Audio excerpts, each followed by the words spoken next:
बहुत सी लड़कियां हमारे इंडियन घरों में जब बड़ी हो रही होती हैं तो उन्हें एक स्किल ज़रूर सिखाया जाता है। वो है अच्छे बने रहना। सबके आगे बस अच्छा बनना है, ये सबसे ज़रूरी है। क्योंकि उन्हें दूसरे के घर जाना है तो उसके लिए उनकी प्रिपरेशन बचपन से ही शुरू हो जाती है। अब अच्छे बनने के अंदर उन्हें कई बार अपने आप को श्रिंक करना पड़ता है, डम बनना पड़ता है। दिमाग तेज है, इंटेलिजेंट है, बट क्योंकि दूसरे के आगे अच्छे बनना है तो ऐसे नहीं दिखाना कि चीज़ें समझ में आती हैं, कि वो ये चालाकियां समझ रही हैं, मैनिपुलेशन समझ रही हैं। दे हैव टू एक्ट डम ताकि दूसरे के आगे अच्छी बनी रहें।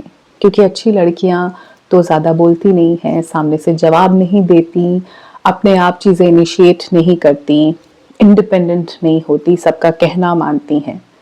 इस अच्छाई के झुंझुने को बचपन में ही पकड़ा दिया जाता है।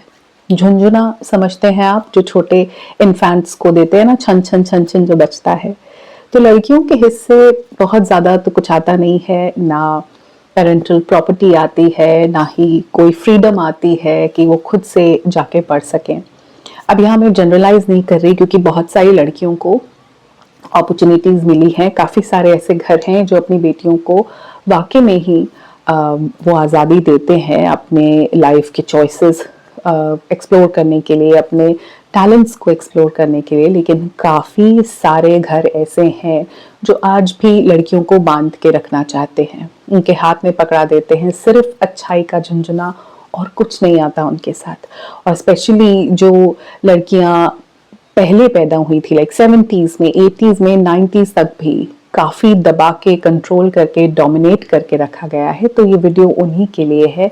इससे पहले आप ये कहें कि कौन से ज़माने में जी रहे हो, तो अपने आप से पूछिए कि आप कौन से ज़माने में जी रहे हो। क्योंकि हमारे यहाँ की, हमारे देश की यही रियलिटी है कि लड़कियों को सिर्फ ब्याह के दूसरे घर जाना है तो उन्हें अच्छे बने रहना है, उनको सिर्फ अच्छा बनना है, और उनको सिर्फ यही मिलता है कि तुम्हें अच्छाई करनी है, तुम्हें ससुराल में तो अच्छा बनना ही है। ये अच्छाई उनको अपने मायकों में भी दिखानी पड़ती है, अपने मायके में भी उन्हें अच्छा बनना पड़ता है। उन्हें ऐसे दिखाना पड़ता है कि वो बहुत लालची नहीं है। जो पेरेंट्स उनके लिए कर रहे हैं वो बहुत बड़ी चीज है ना। अगर किसी लड़की को बाहर भेज दिया पढ़ने के लिए तो वाओ, पेरेंट्स ने कितनी बड़ी चीज की। या उनको सिर्फ स्कूल भेज देना, उनको कॉलेज में एडमिशन करा देना, उनको मास्टर्स करने का अलाउ कर देना, एक एहसान हो जाता है उन पे। उनकी शादी पे माता पिता ने इतने लाख रुपया लगा दिया, ये उन पे एहसान है। वो दबती चली जाती हैं क्योंकि उन्हें अच्छे बनना है, उन्हें मायके से भी कुछ नहीं लेना, उन्हें ये लालच नहीं करना। राखी पर, टीके पर, भाई दूज पर, मौकों पे बिल्कुल ऐसे नहीं लालच दिखाना चाहिए कि तुमको मायके से कुछ चाहिए, भाई से कुछ चाहिए। तुम अच्छी बनो, अपने आप को ही कर दे तो बढ़िया है, बट लालच नहीं होना चाहिए। तुम्हें पैसा नहीं चाहिए, क्योंकि उनको ऐसा दिखाया जाता है कि दुनिया पैसे से नहीं चलती, तभी तो उन्हें इंडिपेंडेंट होना कोई नहीं सिखाता। बहुत घरों में अभी भी जॉब्स करना अलाउड नहीं है, मायके से ही नहीं है, ससुराल तो बाद में आता है, उससे पहले ही। ऐसे घर आपने भी बहुत सारे देखे होंगे जहां भाई अपनी पढ़ाई करने के लिए छोटे शहर से बड़े शहर गया, हॉस्टल में रहा, जो उसको कोर्स करना था किया, लेकिन बेटियों को वही उसी शहर में जो गर्ल्स कॉलेज था, कोई सरकारी कॉलेज था, वहां से कुछ भी कोर्स कर लो, कोई भी ग्रेजुएशन कर लो, बीए कर लो, मास्टर्स में भी हिस्ट्री में करा दी, सोशियोलॉजी में करा दी, संस्कृत में करा दी, जो कभी काम नहीं आएगी, जिसके थ्रू शायद बहुत ज्यादा जॉब अपॉर्चुनिटीज भी ना हो, लेकिन उनको बस वही करना है जिस खांचे में, जिस सांचे में उनको डाला गया है, उसी में ही जितना वो ग्रो कर सकती हैं करना है। दिमाग तो बिल्कुल नहीं चलाना। उन्हें हर वक्त बजाते रहना है अच्छाई का झुंझुना, क्योंकि वो अच्छी हैं। उनके मायके वालों ने हमेशा उन पे एहसान किया है, उन्हें पढ़ाकर, उन्हें कपड़े दिलाकर, उन्हें खाना भी देकर, और इस पूरे टाइम वो भी घर में कंट्रीब्यूट कर रही थी। वो लड़कियां, जिन घरों की स्पेसिफिकली मैं बात कर रही हूँ, ये बच्चियां घर में काम करती हैं, खाना भी बनाती हैं, साफ सफाई भी करती हैं, दिवाली पर रंगोली बनाएंगी, घर के कोनों को सजाएंगी, क्योंकि वही घर है रौनक। ऐसे ही नहीं कहा जाता बेटियों को घरों की, वो तो अपना कंट्रीब्यूशन पूरा करती हैं, लेकिन उनके लिए जो किया जा रहा है वो बहुत बड़ा एहसान है, और उन्हें हमेशा ग्रैटिट्यूड में रहना है कि मम्मी पापा आप इतना कर रहे हो मेरे लिए। और फिर उन्हें ब्याह दिया जाता है, कई बार बहुत अच्छे घरों में नहीं भी ब्याया जाता, कई बार ऐसी सिचुएशन नहीं होती जहाँ पे वो बहुत खुश हों, जहाँ पे वो बहुत फुलफिल्ड हों, जहाँ पे उनको बहुत इज्जत मान सम्मान मिलता हो। या कई बार सिचुएशन बहुत ख़राब भी होती है, लड़कियों पे हाथ उठा दिया जाता है, उन्हें ताने मारे जाते हैं, उन्हें नीचा दिखाया जाता है, उनकी लुक्स में कमियां निकाली जाती हैं, उनके काम को लेके कहा जाता है कि अच्छा खाना नहीं बनाती, जल्दी नहीं उठती, मंदिर में पूजा पाठ नहीं करती, बहुत सारी कमियां उनमें निकाली जाती हैं। जब वो इससे परेशान होती हैं और अपने घर पे कहती हैं, तो उनके ऊपर एक और लेबल चिपकाया जाता है, बेटा तेरी किस्मत। वहाँ कोई घर वाला, परिवार वाला नहीं आता उनकी मदद करने के लिए। कोई नहीं कहता कि बेटा अगर तू खुश नहीं है या तेरे साथ जेन्युइनली कुछ गलत हो रहा है, तुझे मारा पीटा जाता है वहाँ पे, या तेरा जीना वाकई में बहुत मुश्किल है। कई बार लड़कियों का दम इस कदर घुट जाता है कि उन्हें सांस भी नहीं आती ससुराल में। पर मायके वाले दरवाजे नहीं खोलते अपने घर के। वो कभी नहीं कहते कि बेटा वापस आ जाओ, तुम्हें इतना बर्दाश्त करने की जरूरत नहीं है, तुम्हारे माँ बाप बैठे हैं। हमेशा यही कह दिया जाता है, बेटा तेरी किस्मत। अगर लड़की को प्रॉब्लम है कि बेटा सिर्फ माँ की बात सुनता है या बहनों की बात सुनता है या बड़े जेठ जेठानी है, जो भी जिनका इन्फ्लुएंस है उस पर, कि वो पत्नी की बिल्कुल बात नहीं सुन रहा है, तो उसे कहा जाता है बेटा देख वो उसके परिवार वाले हैं, तू तो अभी अभी आई है जिंदगी में, सब्र करो। वही अच्छाई का झुंझुना, चुप रहो, झुक के रहो, मत कहो, सहो। एक्चुअली अच्छाई के लेबल के अंडर आता तो यही सब है।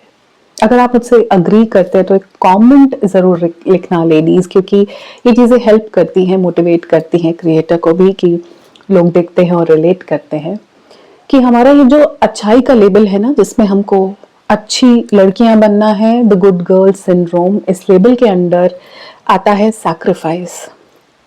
इसके अंदर आता है फीलिंग स्मॉल, लेस, कि तुम कम हो।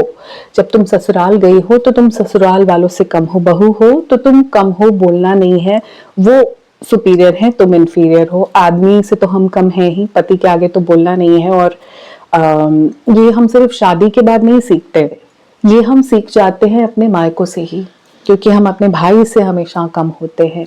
भाई वाली अपॉर्चुनिटीज नहीं दी जाती बहनों को अक्सर, बहुत सारे घरों में। मैं जनरलाइज नहीं कर रही हूँ, तो ये वीडियो सबके लिए है भी नहीं, 100% पॉपुलेशन के लिए जो इससे गुजर रही हैं, ये उन्हीं के लिए है कि वो इक्वल अपॉर्चुनिटीज तो नहीं मिलती। तो हमें मालूम होता है कि पापा की ही चलेगी, भाई की ही चलेगी, हम तो बस एग्जिस्ट कर रहे थे इनविजिबल होके। तो हमेशा कम महसूस करना है, इंफीरियर महसूस करना है, अच्छाई के लेबल में हमको बहुत ज़्यादा एडजस्ट करना है, हमेशा कॉम्प्रोमाइज़ करना है, टॉलरेट बहुत ज़्यादा करना है, बर्दाश्त इतना करना है कि हमको कभी भी उफ नहीं निकले हमारे मन से। और थकना तो हमें अलाउड नहीं है। जो अच्छी लड़कियां हैं वो थकती नहीं है, जो काम उन पे लादा जाए वो हंस के मुस्कुरा के करती हैं, सबका टिफिन पैक करती हैं, घर को साफ करती हैं, मंदिर को साफ करती हैं, फिर साड़ी वाड़ी लपेट कर आ जाती हैं। नाइट सूट में तो कभी नहीं घूमती, पजामा टी शर्ट में घर में नहीं घूमती, बहू बन के घूमती हैं। चाय के वक्त चाय बनाती हैं, साथ में कुछ स्नैक भी परोस देती हैं, चादरें बदलती हैं, दिवाली पे घर सजाती हैं, थकती नहीं हैं, उनके पैरों में दर्द नहीं होता, उनके सिर में दर्द नहीं होता, वो बीमार भी हो तो छुट्टी नहीं लेती। ये जो अच्छाई का झुंझुना है ना, ये बहुत भारी है। ये तो जिनके जो डंबल्स होते हैं ना, उससे भी भारी है। इसको बजाने में हम खुद को खो देते हैं। लेडीज, आज के वीडियो का क्रक्स, जो आज के वीडियो का टेक अवे है, वो ये है कि इस झुंझुने को उठाकर फेंक देते हैं। It's time to unlearn this conditioning. बस बंद करते हैं जो हमको सिखाया गया है ना, कि हमको सिर्फ अच्छे बनना है। हमारे हाथ में कुछ भी नहीं है, हमारे हाथ में पैसा नहीं है, प्रॉपर्टी नहीं है, हमारे हाथ में कुछ भी नहीं है। जो गोल्ड मायके से मिलता है वो अक्सर सासू माँ रख लेती हैं, और जो ससुराल से मिलता है वो तो कई बार सिर्फ डिस्प्ले के लिए होता है, हाथ में आता भी नहीं है। बहुत कुछ ऐसी चीजें हैं जो शादी में पैसा लगाया गया है, वो लड़कियों के हाथ में नहीं आता। वो आधे से ज्यादा तो गिफ्ट तोहफों में चला जाता है, जो ससुराल वालों को दिए, अरेंजमेंट में चला जाता है, केटरिंग में, डेकोरेशन में। अगर मिनिमम एक ऑर्डिनरी सी शादी, 10-15 लाख वाली शादी, सिंपल शादी में इतना लग जाता है। वो पैसा अगर लड़की को दे दिया जाए, जिसको वो फ्यूचर के लिए इन्वेस्ट करके अपने लिए multiple sources of income create कर सके तो कितना अच्छा हो।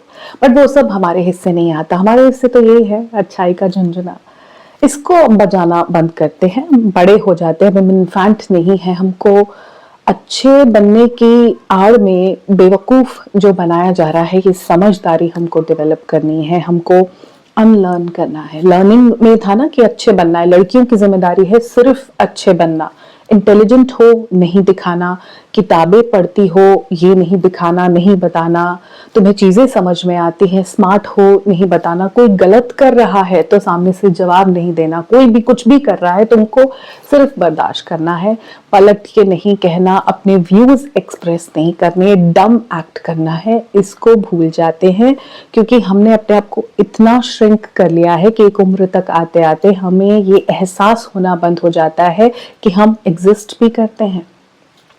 आप में से जितनी लेडीज सब काम कर रही हैं, अपना घर पूरा मैनेज करती हैं, आप खाना बनाते हो, कपड़े धोते हो, डस्टिंग करते हो, मैं इस व्यू पॉइंट से बोल रही हूँ कि आपके पास बर्तन धोने की और झाड़ू पोछा करने की मेड है, उसके ऊपर के काम मैं कह रही हूँ।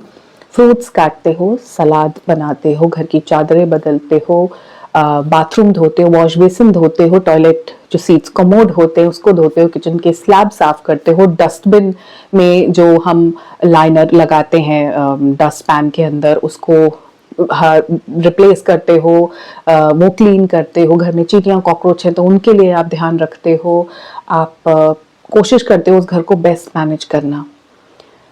इनविजिबल होके करते हो, इसकी कोई कदर नहीं है, इसकी कोई वैल्यू नहीं है। काम बहुत बड़ा है, बहुत जरूरी है, इसके बगैर घर नहीं चलते, लेकिन इसकी कोई वैल्यू नहीं है। क्यों? क्योंकि हमें अच्छा रहना है, बोलना नहीं। और मैं अगर यहाँ आके बोल रही हूँ या आप अपने घर में कहोगे तो यही कहेंगे कि हमारी मम्मियाँ नहीं बोलती थी, ये फेमिनिज्म ने इनको ऐसे कर दिया, ये बोलती है। हम बोलती हुई कहती हुई अच्छी नहीं लगती, लड़कियां अच्छी लगती हैं बर्दाश्त करती हुई, सहती हुई। और ऐसा करके हमने किसी का भला किया है ये तो बहुत एविडेंट है क्योंकि बहुत लोगों की जिंदगी आसान हुई, लेकिन अपने लिए बहुत बुरा किया है। ये वक्त है कि हम अपने आप को एक्सप्लोर करें। ये वक्त है कि हम इस प्रोसेस में, अच्छे बनने के प्रोसेस में जो बदल गए, कुछ और बन गए, हमें कुछ चीजें थी जो बिटर हो गई, अंदर से हम बिटर हो जाते हैं जब हम अपने आप को मारते रहते हैं ना, अपना दम घोटते रहते हैं, बर्दाश्त करते रहते हैं, सैक्रिफाइस करते रहते हैं, हर वक्त समर्पण के मोड में रहते हैं, तो हम बिटर हो जाते हैं। ये वक्त है कि हम एड्रेस करें उन चीजों को कि हम कहाँ कहाँ अपने अंदर कड़वाहट खोल चुके हैं, हमारे अंदर भी कुछ टॉक्सिसिटी आ गई है, हम भी चिड़चिड़े हो गए हैं, हमें सर में बहुत दर्द रहने लगा है, हेल्थ इश्यूज हो गए हैं, मेंटल हेल्थ इश्यूज तो डेफिनेटली हुए हैं, हमारे इमोशंस रप्चर हो गए, हमारा दिल नहीं करता लोगों से बात करने का, हमें अब अच्छा नहीं लगता सोशल इंटरैक्शंस। अपने इश्यूज को हम एड्रेस करें। इस प्रोसेस ने हमें बहुत अजीब सा बना दिया है, और ये मैं इसलिए कह रही हूँ क्योंकि इससे पहले भी ये हुआ है। और वो औरतें जो आज 60s 70s में है, I would not really say 50s 60s 70s में, जो आज मदर इन लॉज है, मदर्स हैं, they are very bitter, they are adding a lot of toxicity in our homes. Again मैं जनरलाइज नहीं कर रही हूँ, बट उस जनरेशन ने इतना बर्दाश्त किया है जिसकी वजह से वो बेटर होने की जगह बेटर हो गए हैं, जिस वजह से उनका बिहेवियर ऐसा है कि अब वो कंपेयर करती हैं यंग बहू से, बेटी से।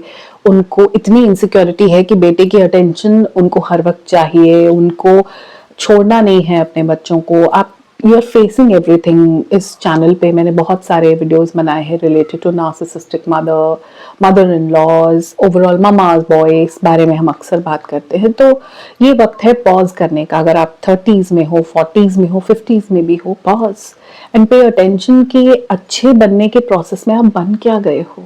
अब आपको भी इनसिक्योरिटी तो नहीं होती, और यहाँ से काम शुरू होगा सेल्फ इम्प्रूवमेंट का, और उसमें सबसे पहला रोल आता है सेल्फ लव का।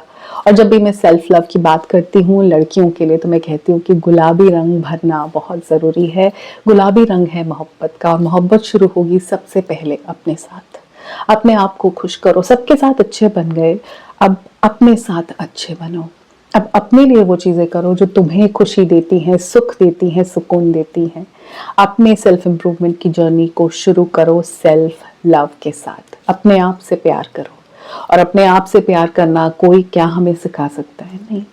हम जानते हैं कि कौन से एरियाज पे चोट है और कहाँ मरहम लगाना है, हम लगाएंगे।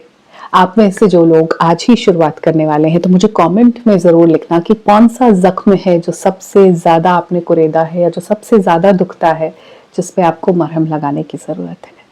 मुझे इंतज़ार रहेगा आपके कमेंट्स का और बहुत जल्द मिलूंगी एक और वीडियो में आप सबके साथ। तब तक खुद से प्यार करते रहिए, अपने ज़ख्मों को खुद भरते रहिए, ज़िंदगी में गुलाबी रंग को ऐसे ही बस पेंट करते रहिए। नमस्कार।